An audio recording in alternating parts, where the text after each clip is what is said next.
Innocent News.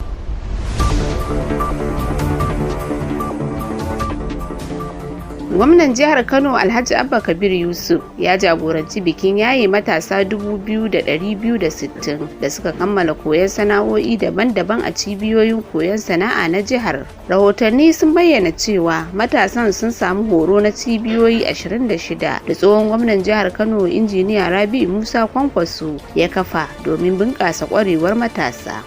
A yayin bikin, gwamna Abba Kabir Yusuf ya bayyana damuwa kan yadda gwamnatocin da suka gabata suka rufe waɗannan cibiyoyi na koyon sana'a, lamarin da ya ce ya janyo tsaiko ga ci gaban matasa. Ya ce gwamnatinsa ce ta sake buɗe cibiyoyin tare da farfado da ayyukansu domin baiwa matasa damar koyon sana'o'in dogaro da kai. Gwamnan ya kuma raba wa kowanne daga cikin matasan da aka yaye kayayyakin sana'a domin su fara aikin su kai tsaye. Kwanan nan ma za mu fito da motoci kamar yadda muka yi amana, za mu raba motoci na zamani waɗanda in Allah ya yarda waɗannan yara da kuma matasa za su amfana. Shi ne dalilin da ya sa ke so matasa su samu lasin na tuka motoci da babura da sauran abubuwa. Ina tabbatar muku cewa in Allah ya yarda kamar yadda muka yi alkawari a ranar da muka je filin mahaha muka yi bikin shigowar wannan shekara ta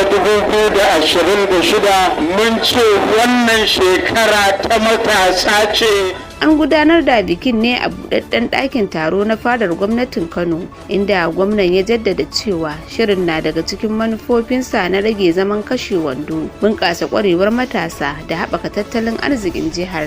Matasan sun samu horo a fannoni daban-daban da suka hada da kiwon kifi, kiwon kaji, harkokin fasaha, shuka tsirrai da kiwon dabbobi. Gwamna Abba Kabir Yusuf ya buƙaci waɗanda suka amfana da shirin da su yi amfani da damar yadda ya dace, su zama abin koyi ga sauran matasa tare da bayar da gudunmawa wajen ci gaban jihar Kano baki ɗaya. Ummul Khair Rabi'u Yusuf a Hassan News.